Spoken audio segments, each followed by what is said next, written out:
Yeah, and I get it, man. I mean, my last tour in the Navy was on Guam, and Guam's not a very big island. Hmm. And you would like the beaches are great, but I know sailors that are like, I don't want to go to the beach. I know Yeah. like they just want to sit in their barracks room all day. And then I would say one of the differences they've got this internet, Wi-Fi, they've got access to so much information in their barracks room that they don't really, Whereas when we were younger, there wasn't that much. So you still were hanging out with buddies and doing things, Hmm.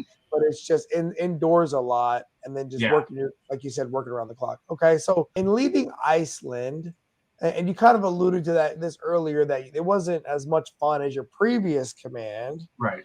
right? And it's probably just again multiple factors. And an 18-month tour is a quick turnaround, right? Yeah. Like you get there and you're already planning on leaving. It feels like.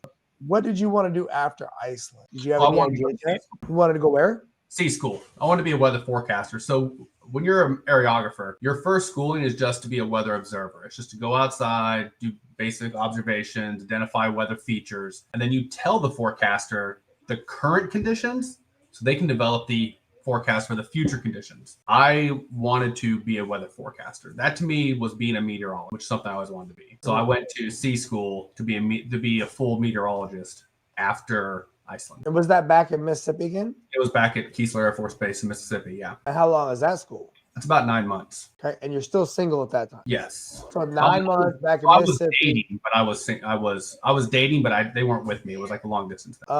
But back to Mississippi, was it a lot different returning now as a more seasoned senior person that had what 5 years of fleet experience at that point? Well, how was that? Oh, it was different. At that point, I got involved with the on-base softball team, and school's pretty demanding. The C school can be pretty tough. So like a lot of us did study groups together. I enjoyed it. I've always enjoyed Biloxi, Mississippi. It's always been a nice place to go and spend time there. So I lived out in town with a friend of mine.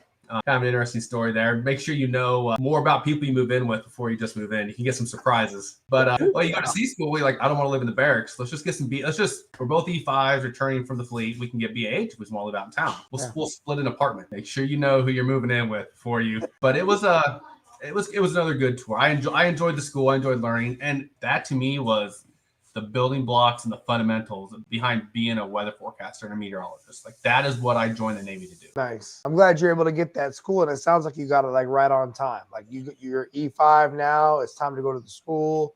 9 months back to Biloxi, which again you've been there before, so it's kind of like returning back to a safe spot that things where where restaurants are at, the location. What are you thinking about? And by this point, I mean, you already said earlier, hey, I'm staying in the Navy till they kick me out. At what point did you though change that lens where you're like, I'm not just staying in the Navy, like I want to progress in the Navy? Or did you ever have that mindset even at that stage of your career? Honestly, I don't think I developed that mindset much early on. So I'm 85 at about 4 years roughly. And then my rate closed down. They were making 1 to 4 AG1s for like 3 years. And it won't, I'll never forget my chief, Steve Newsom. I had taken the test.